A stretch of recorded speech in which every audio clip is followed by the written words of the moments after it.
passenger rail franchising in Great Britain as the system of contracting out the operation of the passenger services on the railways of Great Britain to private companies through a system of franchising. The system was created in the 1990s as part of the privatisation of British Rail, the former state-owned railway operator, and involves franchises being awarded by the government to train operating companies through process of competitive tendering. Franchises usually last for a minimum of 7 years and cover a defined geographic area or service type by design. Franchises are not awarded on an exclusive basis, and day-to-day competition with other franchises and open-access operators is possible, albeit occurring on a limited number of services. Over the years, the system has evolved, most notably reducing the initial total of 25 franchises down to 17 through a series of mergers. But it still continues to be the main form of passenger rail service provision in terms of route miles. A limited number of urban services are privately run, but are awarded by the local authority. The system only covers the railways of Great Britain. The railways in Northern Ireland are owned and operated by the state-owned company Railways. History. Genesis to sale. The franchising system was created by the Railways Act 1993 as part of the privatisation of British Rail by the government of John Major, and the first franchises came into effect in 1996.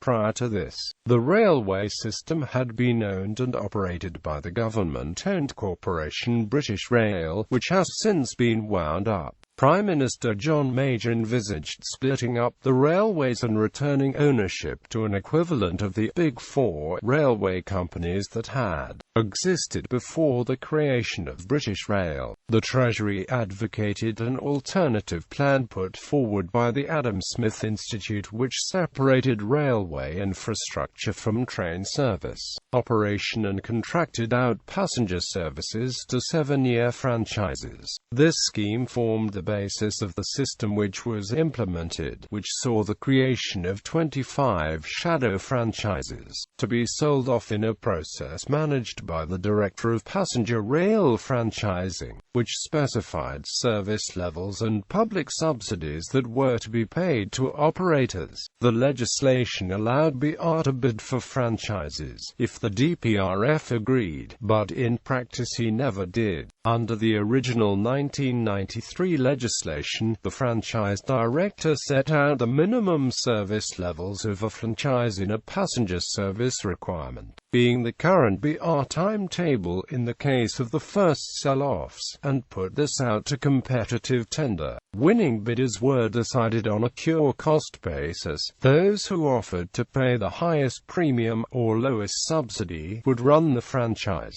Once signed, franchise agreements could only be terminated under certain conditions, namely not meeting the PSR, although fines were available as an intermediate step. The Treasury had initially envisaged franchises to be around 3 years long, to promote sustained competition. However, as it became clear that potential buyers were not interested in such short terms, it was announced in 1995 that franchises would be around 5 to 7 years long, or longer if major investment was required. The first franchise agreements to be signed were for the South West and Great Western franchises, on 19 and the 20th of December 1995 respectively. The first passenger train service operated by a privatized franchise was the South West Trains 510 Twickenham to Waterloo on the 4th of February 1996,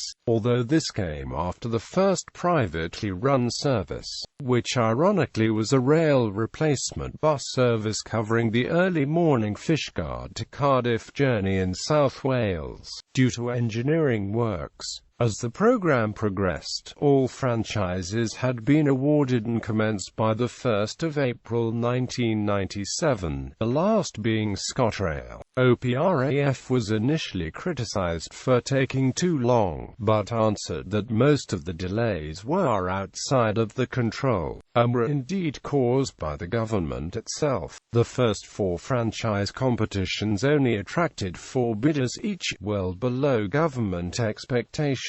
Although competition increased as the program went on and investors gained more surety over the way the system was to operate as a whole. Ultimately, although there were 25 franchises, the eventual buyers came from only 13 different companies. Many were bus companies, with the hoped-for interest from airlines and shipping groups failing to be converted into solid bids. In addition, despite several bids, due to difficulties in raising finance, only 3 bids from management buyout groups had been successful. National Express Group was the winner of most franchises, with 5. Prism Rail came next, with 4. Connex, Virgin and MTN all captured 2 each, with the franchises they won being closely related. Stagecoach also won 2, although the second was the Tiny Island Line, which would eventually be merged with the main win, Southwest. Great Western Holdings also won 2, on opposite sides of the country. Great Western and Northwestern First Group, who had won a single franchise in Great Eastern, were a minority partner in GWH. The March 1998 buyout of the other GWH partners increased the total to 3. In the end, most of the franchises were awarded for lengths from 7 to 7.5 years. Only 7 franchises were longer, 2 for 10 years, and 5 for 15 years. Only one was shorter, the 5-year award for Island Line. 1997 to 2010. The Labour government elected in 1997 chose not to reverse the privatisation process, although they set out a number of reform proposals, including the setting up of a new strategic rail authority, whose functions would absorb the responsibilities of the franchising director, as well as some duties previously performed by the rail regulator and the Department of Transport's Railways Directorate. Since this would take time as it involved legislation, in the meantime it established the SRA in shadow form. In June 1999, part of the brief was to ensure the railways operated as a coherent network, not merely a collection of different franchises. Their goals were closely aligned with the government's wider objectives, set out in July 2000 as the 10-year Plan, Transport 2010. In 2000, the shadow SRA announced plans to use the refranchising of the 18 shorter-term franchises expiring by 2004 to make various changes aimed at improving service grouping and lengthen franchises, with the aim of making them more robust and better able to invest in services. It aimed to have these proposals agreed by autumn 2001, and published a timetable for the letting of 9 franchises in 3 tranches. These long-term plans were disrupted in 2001 halves by the impact of the Hatfield rail crash, which led to the nationalization of Railtrack, creating Network Rail. On the 1st of February 2001, the position of franchising director was abolished by the Transport Act 2000, and the passenger rail franchising functions were formally transferred to the SRA. The SRA began to doubt its new long-term strategy as it failed to negotiate a 20-year franchise for the East Coast due to uncertainty over Railtrack's ability to finance planned upgrades, and abandoned bidding negotiations in July 2001 after 21 months. Instead, it elected for a short 2-year extension, hoping the situation would be clearer by then. Short-term extensions were also to be considered for other 7-year franchise renegotiation facing similar issues, which had not yet reached a finalized agreement. By the end of 2002, The SRA had also changed its policy on franchising agreements to introduce various other performance criteria in addition to keeping to the PSR, aimed at raising the overall quality of passenger journeys. Franchise lengths would be kept to between 5 and 8 years, but extensions would be permitted if key performance indicators were met. It also changed the approach to risks in costs and revenues, and introduced incentive payments for performance and long-term investment. The changes took effect after the awards for the Transpennine and Wales and AMP borders, which were already too advanced. The tendering process was also simplified, giving more details up front in order to speed up the process and make bid assessment more robust. Through the use of tactical short-term extensions, the SRA planned to achieve the changes in franchise redesign, and smooth out the timetable for refranchising, aiming for 2 or 3 awards per year. In February 2002, the Chiltern franchise became the first to be awarded on a 20-year length, the winning bidder being Chiltern Railways,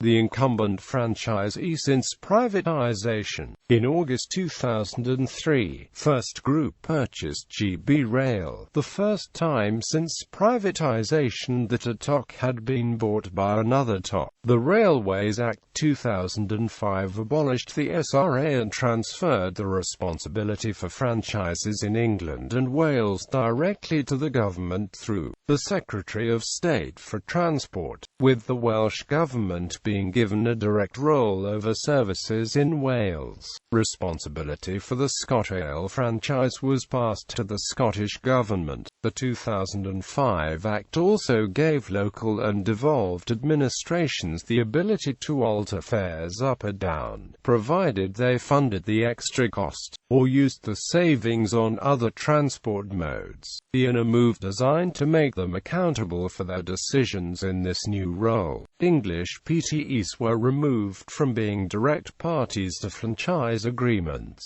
instead gaining a role in long-term planning and a statutory right to consultation over franchises in their areas. In London, the Act required the DfT to consult Transport for London on any franchise with services to, from, or within London. In July 2007, these powers were extended, with measures designed to protect those outside London, with the DfT as the arbiter of disputes. In October 2007, the European Union set the maximum length of a rail franchise at 22.5 years, 15 years initially, with a 50% extension in certain circumstances. By 2007, the Labour government was happy with how the franchise system was leading to improvements in customer satisfaction and better trains, crediting TOC's use of the freedoms under the system to deliver passenger growth. The 2008 recession sparked fears over franchise ability to survive, although the government allayed these fears in 2009.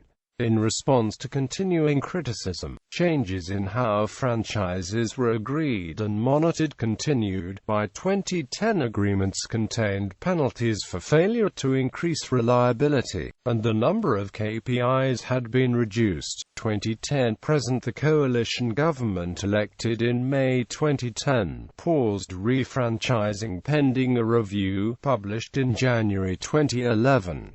As a result, they reformed the system further to increase operators' flexibility, with greater incentives for cost reduction by operators, with franchise terms dealt with on a case-by-case approach. They extended the standard franchise term to between 15 and 22.5 years, ending the cap-and-collar approach to risk, which provided for risk-sharing with government regarding future demand. and introducing profit sharing and review points. It also took a less prescriptive approach to service specification, introduced measures to tackle crowding, and changed to the way quality measurement was approached. The new system was to be applied first with the West Coast bid. Because of the increased future risks carried by operators, the government required a large financial surety to discourage early contract default. In 2012, the franchising system essentially collapsed in the wake of the West Coast controversy. As a result of the crisis, the government commissioned 2 inquiries: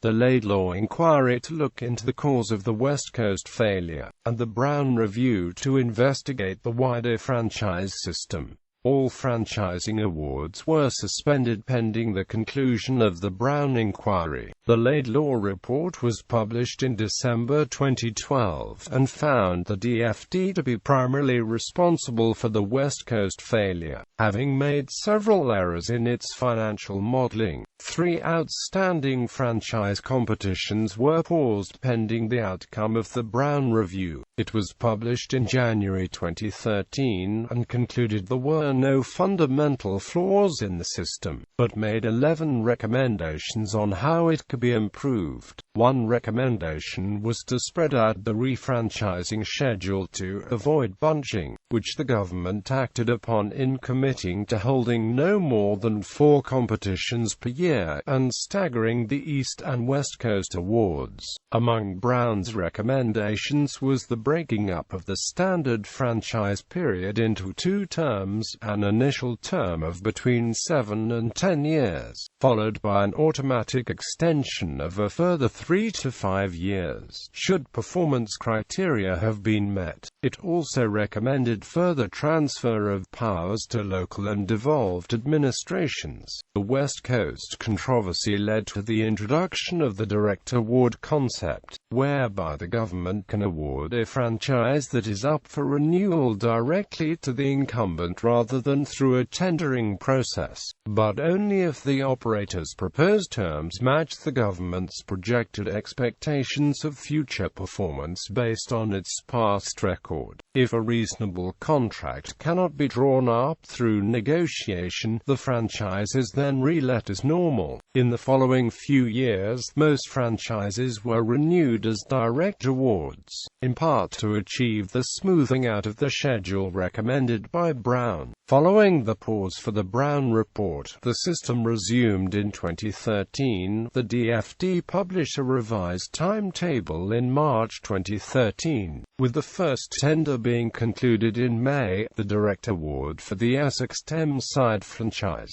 In 2014, the DFD was reorganized, with responsibility for rail franchising becoming part of the new Office of Rail Passenger Services remit under an externally recruited chief, the ORPS itself being part of a new rail executive within the DFD. In January 2015, as part of its statutory duty to promote competition, the Competition and Markets Authority (CMA) launched a policy review to determine if there were opportunities to improve the current system outside of the current areas of competition, the bidding process and open access operators. In July 2015, it identified 4 possible areas for reform: an increased role for open access operators, having 2 successful bidders for each franchise, having more overlapping franchises, and having multiple operators with licenses on each route. The OR responded with a final report on the likely impact of these changes in December 2015.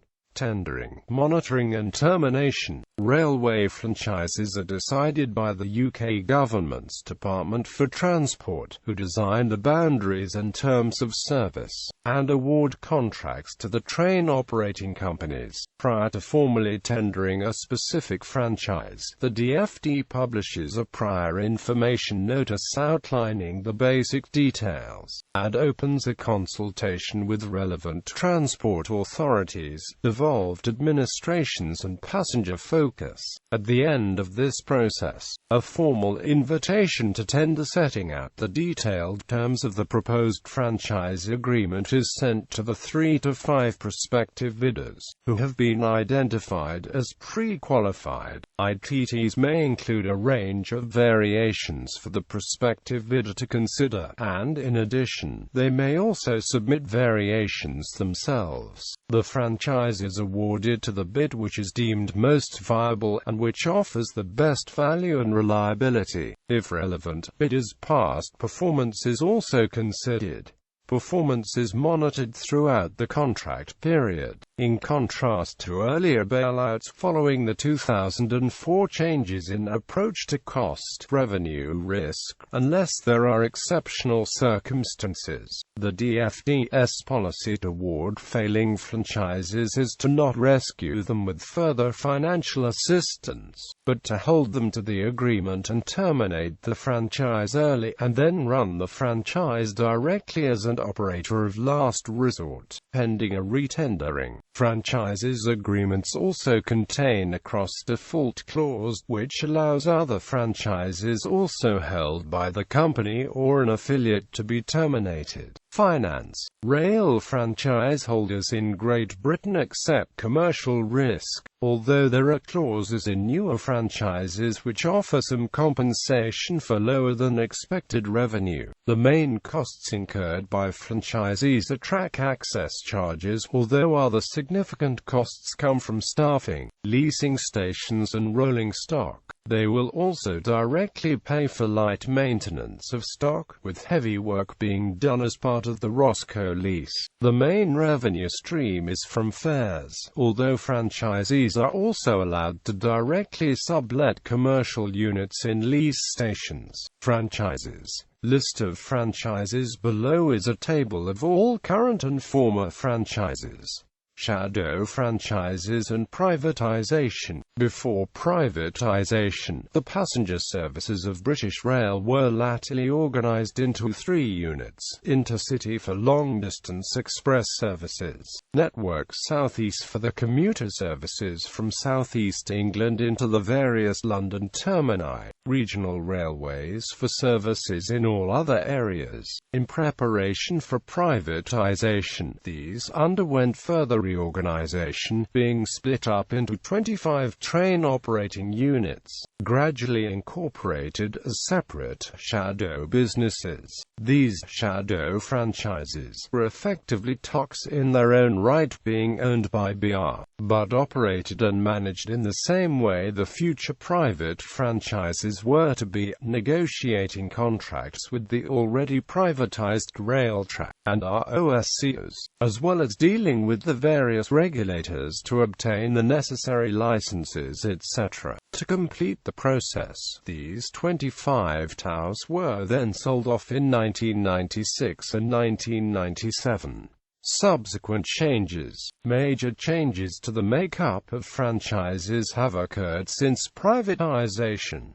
Wales and Western England. For the 14th of October 2001, to implement a desire for one franchise covering all of Wales. 2 new franchises were created by reconfiguring 2 existing ones. The Valley Lines franchise was merged into a new Wales and Borders franchise. The South Wales and Amp West Railway franchise was split in 2, with part of it going to the new Wales and Borders franchise, the remainder forming the new Wessex franchise. Merseyrail. Reflecting its exclusive nature, using the Merseyrail Electrics Network Order 2002, the Secretary of State exempted the system from being designated as a railway franchise under the terms of the 1993 Act, coming into force on the 20th of July 2003. This allowed the local Merseyside Passenger Transport Executive to contract out the service as a 25-year concession limited, a joint venture between Serco and Ned Railways. Northern England. In late 2003 and into 2004, changes to the two franchises covering the north of England, the North West Regional Railways and Regional Railways North East, were performed. For 28 September 2003, parts of the NWR were transferred to the Wales and Amp Borders franchise. For 1 February 2004, the express services of the two franchises were removed to create the new franchise, TransPennine Express. From 12 December 2004, the remaining services of the two franchises were amalgamated to form a new northern franchise, Greater Anglia. For 1 April 2004, the Anglia Railways and Great Eastern franchises were merged into the new Greater Anglia franchise, which also received the West Anglia services of the West Anglia Great Northern franchise. Greater Western, Thameslink Great Northern and AMP Integrated Kent in 2006. Further mergers occurred, taking effect from 1 April. The original Great Western franchise was amalgamated with the Thames Trains franchise and the Wessex franchise to form a new Greater Western franchise. The Thameslink franchise was merged with the remainder of the West Anglia Great Northern franchise to form the new Thameslink Great Northern franchise. To cater for the inclusion of new domestic high-speed services, the South Eastern franchise was recast as the new Integrated Kent franchise. Island Line. From 4 February 2007, the Island Line franchise was merged into the South West Trains franchise to form a new South Western franchise. London and the Midlands. Several changes took effect from 12 November 2007, resulting in the cessation of the Midland Main Line, North London Railways, and Central Trains franchises, in the process creating two new franchises, and expanding a third, as follows. The new East Midlands franchise incorporated Midland Main Line and part of Central Trains. The new West Midlands franchise incorporated part of Central Trains and the country services of North London Railways. The existing cross-country franchise also took part of Central Trains, being recast as the new cross-country franchise. The urban services of North London Railways were transferred to London Overground. These changes were introduced to more closely align franchises with the operations of Network Rail. Gatwick Express. From the 22nd of June 2008, the Gatwick Express franchise was merged into the South Central franchise. TSGN Essex Caledonian Sleeper. For the 14th of September 2014, the Thameslink Great Northern franchise was incorporated into the new Thameslink Southern and Great Northern franchise. In anticipation of the merger of the South Central franchise, this duly occurred from the 25th of July 2015, with the new franchise retaining both Southern and Gatwick Express as separate brands. Post-merger, the combined TSGN franchise is the largest in terms of both income, number of trains and total staff. For the 7th of November 2014, the London, Tilbury and AMP Southend franchise was renamed as the Essex Thameside franchise. For the 1st of April 2015, the Caledonian Sleeper services of the ScotRail franchise were divested into a new Caledonian Sleeper franchise. As with the ScotRail franchise from 2005, the specification and tendering of the Sleeper franchise has also devolved to the Scottish Government. Current franchises. After these various subsequent changes, the franchises have been reduced in number to 16. Their current status is listed in the table below, with the current OC, the 2014 fifths figure for their annual subsidy or premium, as well as the dates of their expected renegotiation, and the expected date of start of the next contract period. Table data source: franchisees.